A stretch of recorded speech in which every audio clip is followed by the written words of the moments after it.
Evo jedna maršruta za srpsku novu godinu, mali Božić, kako se to kod nas tradicionalno kaže. Planiram danas nekih 15 do 20 km da prepješačim, pa da vidimo kako će to da bude. Izlazimo na uzvišenje, jedno ozrensko koje se zove Vodice ili Marina Njiva. Izašli smo na lokalni put koji iz Doboja polazi i završava se na jednom od najpoznatijih uzvišenja Ozrena, to je Kraljica. Svi vi koji želite mogućnost i u mogućnostima da možete dođete, planirate i planinarite, dođite, dobro je za telo i duh. Živjeli.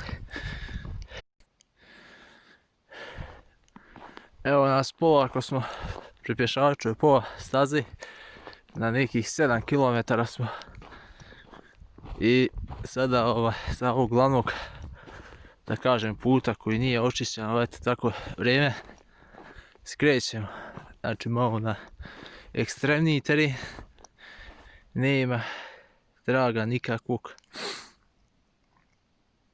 Evo idemo. Samo bi upozorio sve koji hoće da planinari da moraju biti sigurni u sebi, provjereni, oprema na nivou i da to nije za svakoga. Evo malo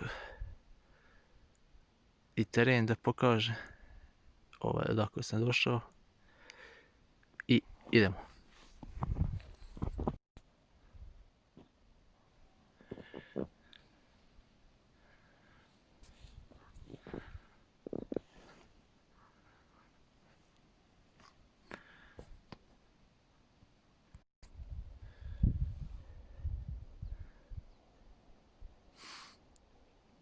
Evo nas na jednom od vrhova Ozrena, zvane Njivice, Đukin krst. Ja tačno da se nalazim, to mjesto, to je uzvišenje, se zove Đukin krst. Ovo pravo tamo što vidite, to vam je planina Vlašić, iza ide Kupres i te Dinarske planine. Ovan desno planina Burja, dalje ide Vučijak, dole ovo pravo je Posavna, Motajica,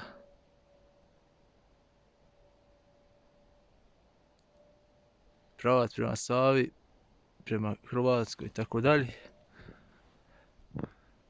Ovo tamo je Trebava, planina Trebava, što graniči sa planinom Ozren. Ovo gore vam je naprijed Gostilj, jedno od tri najviših uzvišenja Ozrena.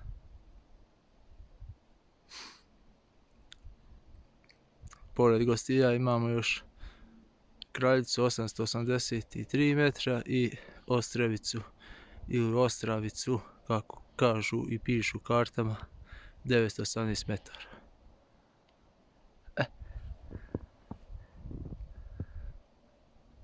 Vučija planina, ovo vam je tam pravo. I idemo dalje.